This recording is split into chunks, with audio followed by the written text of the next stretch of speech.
Nou ja, vanoggend begin ons met 'n nuwe reeks. Ek het verlede week vir julle gesê dat ons wil kyk. Ons het 'n hele reeks gedoen oor gebed, oor ons kommunikasie met God. Dat jou kommunikasie, die mate waarin jy kommunikeer, spreek van die mate van die gesondheid van jou verhouding met iemand. En daarom is dit so belangrik.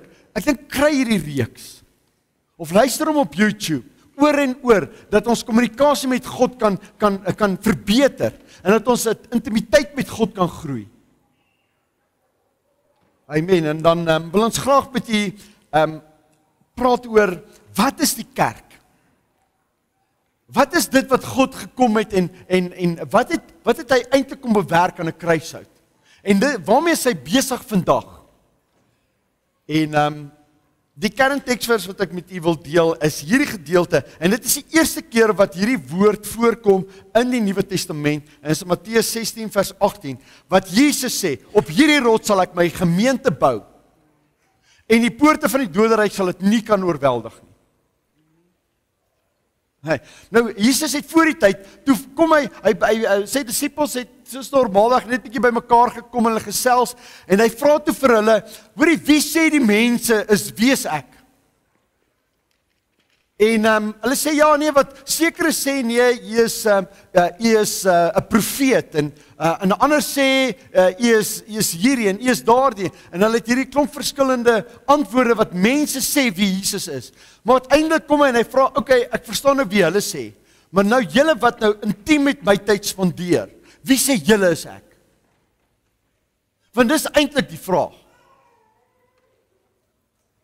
En ek wonder of hulle nie na mekaar gekyk en gesê het, okay, dit is nou moet jy reg antwoord. Want die antwoord op hierdie vraag is dit wat Jesus in ons lewens wou ingebou het in hierdie tyd wat hy ons tyd spandeer het mee, dat hy kan sien dat daar vrug op dit is. En Petrus kom en hy sê, en hy staan op, en hy sê, U is die Christus, U is die gesalfde, U is die seun van die lewende God. En Jesus sê vir hom, salig is jy, Petrus. Want vlees en bloed het hierdie ding nie aan jou openbaar nie, maar die Vader wat in die hemel is. En dan sê hy, dat jy is Petrus. Jy Petrus wat hierdie woorde vir my gesê het. Nou, en op hierdie rots sal ek my kerk bou. Nou, die van die wat nou so bietjie ingelig is oor dit, is dat die woord Petrus beteken rots. Nou, Jesus het nie hier gesê dat Petrus, jy gaan die hoeksteen wees van my kerk en ek gaan op jou my hele gemeente bou nie. Hy het dit nie vir Petrus gesê nie. Hy het gesê, Petrus, jou naam is, en die Griekse woord daar is Petros, wat beteken klip. 'n Klip, dit is soos 'n klip wat jy kan vat en jy kan gooi. Dit is 'n lekker groot stewige klip. Maar dan sê hy sê Petrus, klip. Hy sê dat Petrus 'n klip, dit wees en dit nie aan jou openbaar nie. Maar dan sê hy dat rots. En hierdie woord wat hy hier gebruik, is 'n Griekse woord wat sê dit is 'n groot rots. Dit is 'n massiewe groot rots. Dit is soos die rots van Gibraltar. Iets wat onwrikbaar is. En hy sê vir hom, op hierdie rots, hierdie openbaring wat jy nou ontvang het van die Here, is op hierdie openbaring wat ek my kerk gaan bou. Op hierdie openbaring gaan ek my gemeente bou. En tot vandag toe, meer as 2000 jaar later, is God nog besig om op daardie openbaring die gemeente te bou. Vandag nog is hy besig. En is dit nie fantasties om te weet nie, dat God het jou ingeplant.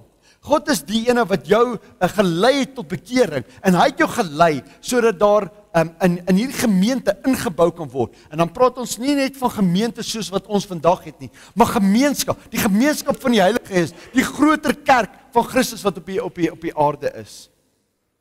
Nou hierdie woordjie wat hy hier gepraat het van op hierdie rots sal ek my gemeente bou. Die woordjie daar gemeente is die Griekse woord wat sê ekklesia. Ekklesia. Nou ekklesia is nie 'n kerklike woord gewees in daardie tyd nie. Maar die woordjie ekklesia beteken enige samekoms. 'n Ekklesia is 'n bymekaarkoms van mense met 'n gemeenskaplike identiteit en 'n gemeenskaplike doel. Okay. In daai tyd was die woord ekklesia gebruik dat as die Romeine bymekaar kom as 'n klomp soldate, dat hoor jy, julle moet ons roep hierdie bataljon saam, want ons gaan nou hierdie en hierdie stad of hierdie land inneem. Dan het hulle gesê ek soek dat die ekklesia bymekaar moet kom. So dit was glad nie 'n kerklike woord gewees nie. So enige samekoms was in daai tyd genoem ekklesia. En toe vat Jesus die woordjie van 'n wêreldse terme en hy sê dat ek is nou besig om my ekklesia te bou. En my ekklesia het 'n een identiteit en het een doel voor oë. En op hierdie ekklesia, op hierdie saamkom van mense, dit is waarop dit is wat ek gaan bou tot die einde toe en totdat ek weer kom om julle op die wolke te kom haal. Dit is Jesus se hele doelwit met wat hy kom doen het aan 'n kruishout, is om sy ekklesia te bou. Individue is vir God belangrik. Want jou liggaam is die tempel van die Heilige Gees, maar hy lei jou om deel te word van sy ekklesia, want sy ekklesia, dit is die krag van God in hierdie daar waar ons saamkom. En sy ekklesia is nie hierdie gebou nie.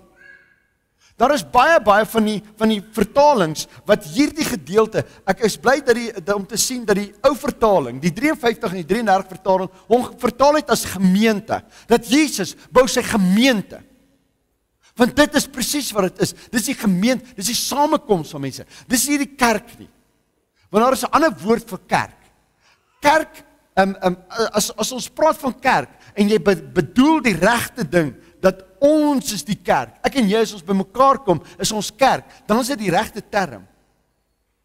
Nee, maar die baie vertalings het hom vertaal as kerk of church. En dit is nie reg nie. Nou die vraag is, waar kom die term van kerk vandaan?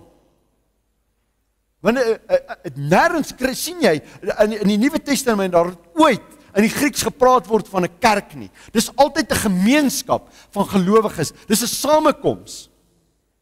En in die Ou Testament, in die Nuwe Testamentiese kerk, in die Bybelse tyd, dat het hulle nooit in 'n gebou soos hierdie sommer net bymekaar gekom nie. Hulle het in huise en oral waar hulle kon, het hulle onder bome of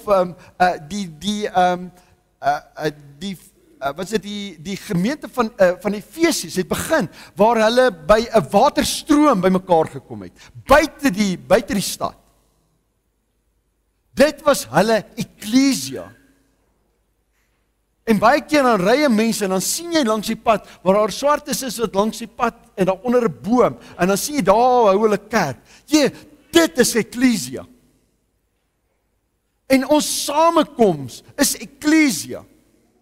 En in hierdie week begin Linda 'n nuwe ekklesia. Wat sy 'n klomp vrouens bymekaar kry en sê ons het nodig om bietjie bymekaar te kom. Dit is waarvoor Jesus sy lewe gegee het, is sodat ons deel kan wees van die samekoms met een identiteit. Wat is ons identiteit? Dat ons is in Christus.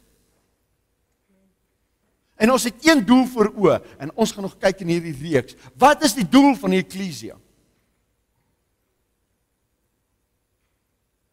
Nou die vraag is, waar kom die term kerk vandaan?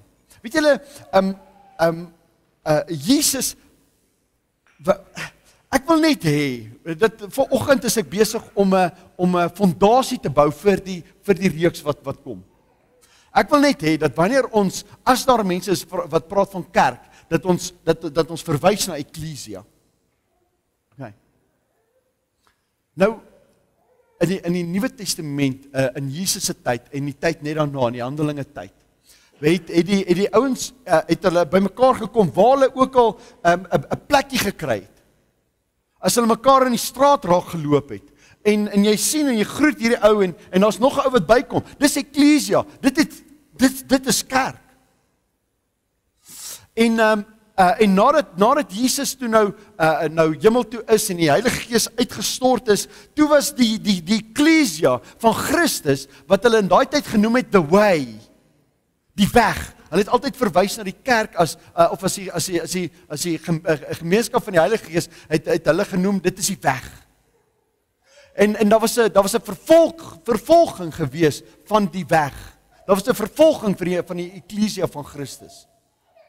Nie net deur die Romeine nie, maar ook deur die Ou-testamentiese manier van dink, dat selfs die kerk in daai tyd, die instelling van God hier op aarde, was dat die eklesia van Christus was vervolg gewees.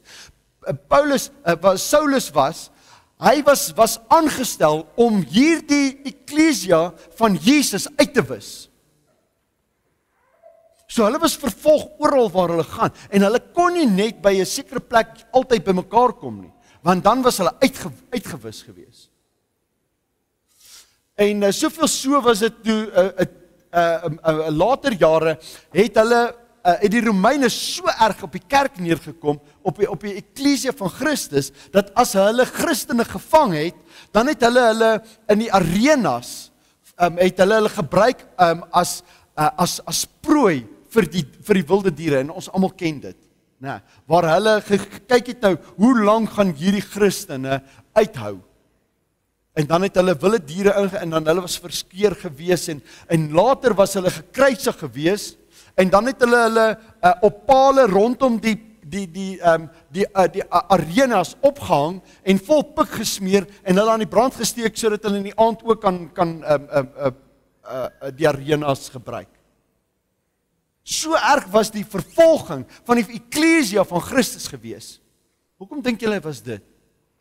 Want die vyand het geweet, wat is die krag daarin, om as eklesia by mekaar te kom. En ons kom net nou daarby. Ons moet begin besef, die krag wat dit is, as ons so by mekaar kom in eenheid. Daar's baie power. Daar's baie krag hierin. Maar toe op 'n stadium, toe kom die keiser van die hele Romeinse ryk, Konstantin, kom hy tot bekering. Ek weet, hier was die Romeine, het die Christene so vervolg, en hier kom op 'n stadium, toe kom Konstantin, die keiser van die Romeinse ryk tot bekering, en hy sê, dat hoor jy, ek is 'n Christen. En nou word dit 'n inding, om 'n Christen te wees. Dat baie ouens het nou verklaar, hulle is Christene, net om verhogings te kry en aanstellings te kry, want jy weet, ek onthou toe ek in die weermag was, dat jy moet altyd gaan uitvind, wat hou die bevelvoerder van wat se tipe sport hou hy. As jy kan die sport doen wat hy doen, gaan jy maklik naweek pas te kry. Onthou julle, ouens wat in die weermag was. Kyk, ek hou glad nie van hardloop nie, draf en daai. Weet, ou probeer nou maar fiks bly en ek doen dit, maar ek hou glad nie daarvan nie. En, is jy mal daaroor?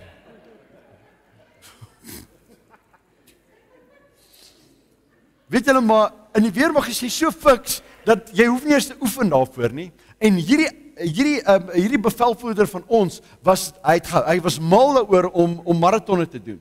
En ons tog toe nie, okay, want dit is nou mal, as hy nie hou van rugby nie, en jy vra vir 'n naweek pas, want jy moet gaan rugby speel hier en daar, en dan sal hy wonder, ag nee, weet jy wat, ek weet nie hoekom doen hierdie ouens dit eers nie, hy kan dit maklik afkeer, maar as jy sê, hoor hierso, ons gaan 'n marathon hardloop, dan sê, wonderlik, nee, hierso is dit, nee, en dan gaan doen jy dit. Nou hier is die keiser van die Romeinse ryk, wat sê, ek's 'n Christen. Nou, as jy bevordering wil hê, dan moet jy vir hom bewys, hoor jy maar, of dan moet jy net sê, hoor jy, ek's 'n Christen, en ek ken Christus, en dan, as gevolg van dit, dan kry jy promotion, en hy stel ouens aan wat Christene is. So toe word dit die inding. Nou voor dit was dit 'n gebruik gewees dat die eklesia van Christus het baie keer bymekaar gekom naby aan plekke waar daar martelaars van Christus was. Jy weet as waar Petrus dalk gekruisig was, toe Petrus gekruisig was, het hulle naby aan dit bymekaar gekom en dan het hulle vir die Here gesê, dankie vir dit wat Petrus vir ons gedoen het en help ons dat ons net so braaf sal wees soos hy en dat ons die geloof sal behou. En dan het hulle so naby aan die plek, indien as dit moontlik was by die plek, het hulle dan as eklesia bymekaar gekom. Maar nou het hulle toe nou agtergekom dat hoorie, dit is nou great, die keiser is nou daar en nou het hulle toestemming gekry dat op daardie plekke waar daar martelare gesterf het hulle nou 'n gebou opgerig en dan het hulle nou in die gemaklikheid van die gebou het hulle dan nou eklesia daar gehou. En waar dit dalk 'n ander gebou was naby aan iemand wat gesterf het of 'n martelaar was, het hulle dan gegaan en het in daai tyd, dit was vir my baie interessant om dit te hoor, het hulle die beendere opgegrawe. En dan het hulle dit nou geskuif en dan het hulle hom dan oorbegrawe op 'n plek en dan 'n gebou op hom gebou. En dan het hulle rondom daardie area is dit waar hulle dan nagmaal gebruik het. It's 'n bietjie weird, né? Stem julle saam? Dis 'n bietjie weird. En jy kry tot vandag toe in baie van die kathedrale in Italië wat jy kry dat daar is nog die grafte en die gebeendere van die apostels wat nog binne in die kerk is. Jy kan gaan kyk, hoorie, daar is op Petrus se gebeendere. Daar is op Paulus se gebeendere. En dan hulle gedink dat as hulle dit doen, dan is 'n mens nader aan God. En soveel so het dit geword dat as hulle praat van hoorie, ons gaan nou bymekaar kom, dan het hulle nou gesê dat ons gaan nou kerk toe. Nou die Romeinse woord wat hulle in daai tyd gebruik het, was die woord basilika. En soos wat dit oorgegaan het, die Germaanse naam is ek weet nie hoe spreek ek mense om uit nie. Kirche. Is dit? Is 'n Duitse woord. Is 'n meer nuwe Germaanse naam Kirche. En dit is waar ons woord kerk vandaan kom. Dan sê hulle, okay, hoorie so, okay, ons gaan nou kerk toe. Ons gaan nou gebou toe. Ons gaan mekaar by die gebou kry, want dit is mos nou waar dit is waar ons nou by mekaar kom om God te aanbid. En naderhand het die fokus so geskuif van eklesia af na die kerk toe, dat ons gaan na die gebou toe, want dit is die huis van die Here. Want dit is waar God heilig is. In die Ou Testament het hulle baie keer waar hulle ontmoeting met God gehad het hulle daar 'n altaar gebou. En dan altyd as hulle verby dit trek, dan het hulle daar vertoef en dan het hulle in hierdie plek sê hulle, ons het hier 'n nabye ervaring met God gehad. So ons gaan dit altyd hier hê. En toe dit oorgespoel na die Nuwe Testamentiese kerk toe, dat hoor jy, as jy God wil beleef, moet jy soontoe gaan. Gaan kerk toe. Dit is waar jy God gaan beleef. En die fokus gaan van eklesia af, dit wat Jesus sy lewe voorgegee het, verskuif toe na 'n kerk toe.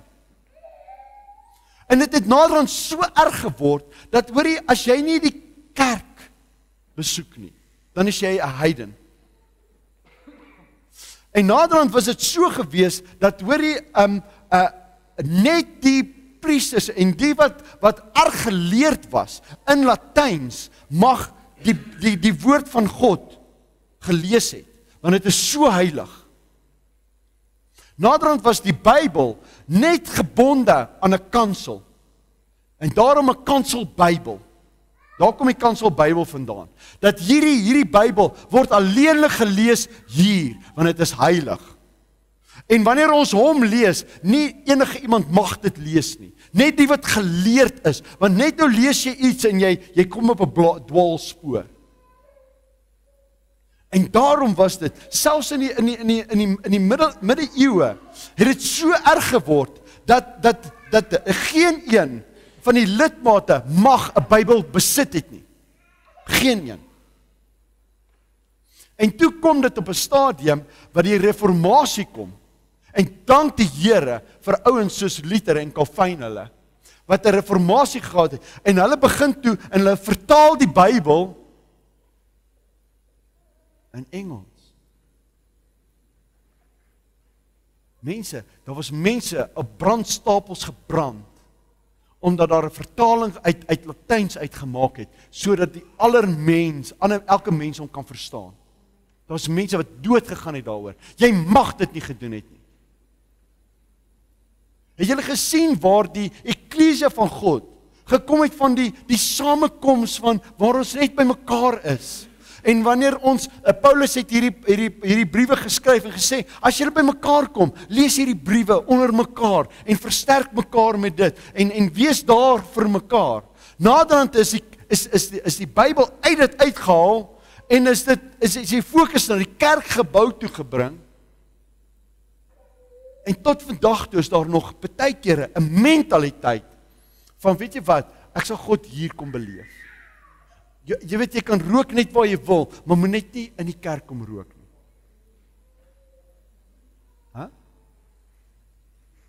Ons spot baie keer, dan maak ons, terwyl ons werk deur die week hierso, dan maak jy ou grap en hy vertel so leentjie, né? Net om 'n grap te maak. En sê, "Haai, jy kan nie so lieg nie, dis die kerk hierdie."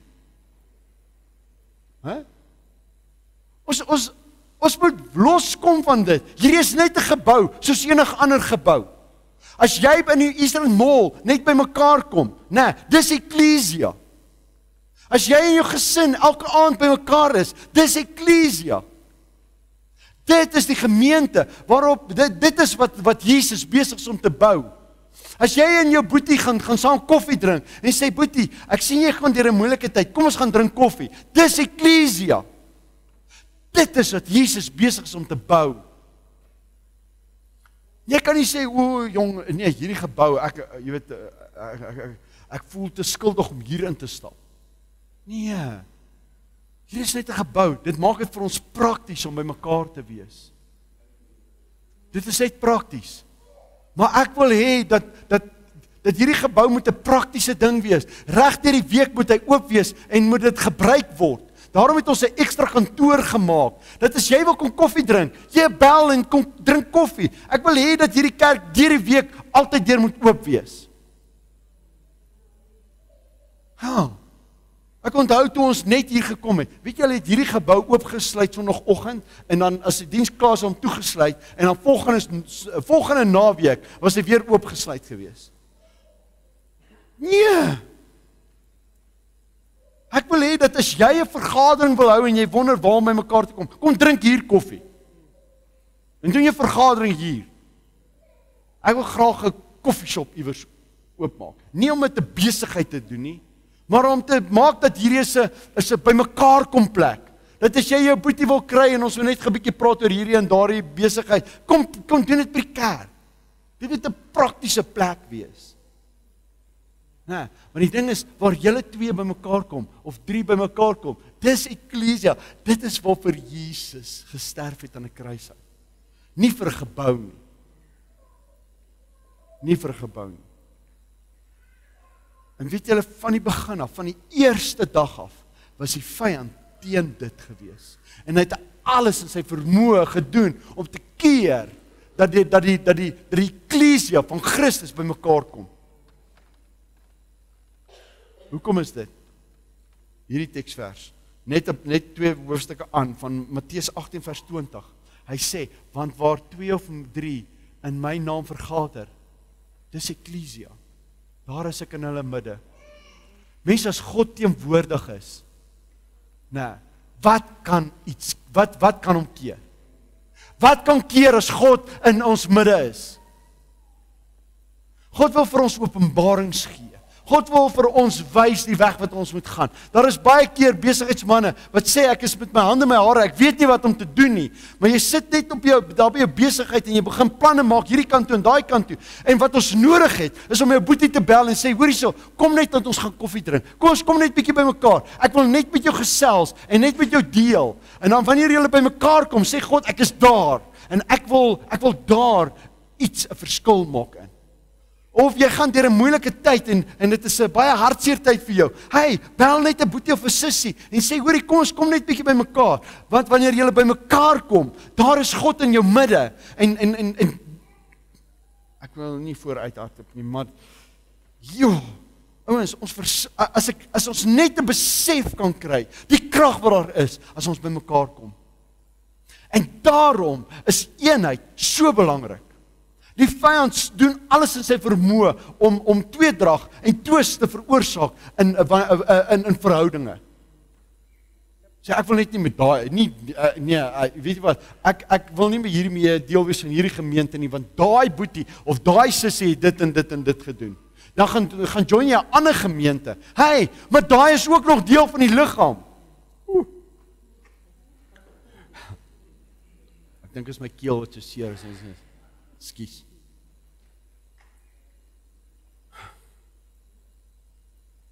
Gaan maak reg. As daar iets is wat jy iets het in jou boetie of jou sussie, gaan maak reg. Die eenheid in die kerk is te belangrik. Die eklesia van Christus is te belangrik.